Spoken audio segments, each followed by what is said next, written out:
Imagine stepping back to Austin, Texas in the winter of 1884.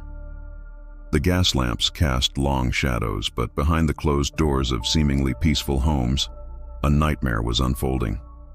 This wasn't just a random crime wave. It was the work of a predator who moved with terrifying precision, a figure who would become known as the Servant Girl Annihilator. While the city slept, this phantom stalked its victims, who were almost all domestic workers. The attacks were brutal and audacious. Victims were not just attacked. They were often dragged from their own beds, their bodies left in chilling tableaus that seemed designed to instill maximum fear. The killer entered homes as if they were his own, leaving a trail of horror that gripped the entire city. Austin's law enforcement was completely unprepared for such savagery. This was an era before fingerprints, before DNA, before any of the forensic tools we take for granted today. The investigation was hampered by the social tensions and deep-seated prejudices of the time. Panic swept through the streets. Newspapers reported that hundreds of people were detained in a desperate search for answers, but the real killer remained a ghost.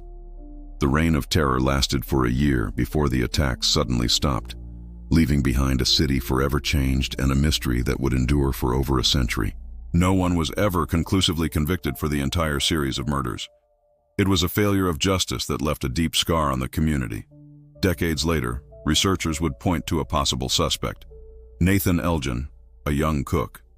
A footprint found at one of the crime scenes revealed a missing toe, a detail that matched Elgin perfectly.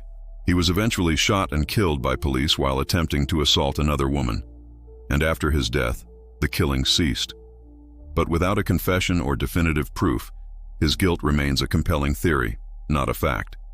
So why does this forgotten case still send shivers down our spines? Because it's one of America's first documented serial killer sagas, predating even London's infamous Jack the Ripper. It's a haunting story that reveals how easily the ordinary can become terrifying, and how some monsters simply vanish back into the shadows of history. The Servant Girl Annihilator was never just one person. He became a symbol of the darkness that can hide just behind a closed door. Thank you for joining me on this dive into a chilling piece of history. If you find these forgotten stories as fascinating as I do, make sure to hit that like button and subscribe for more deep dives into the unknown. Stay curious and stay safe.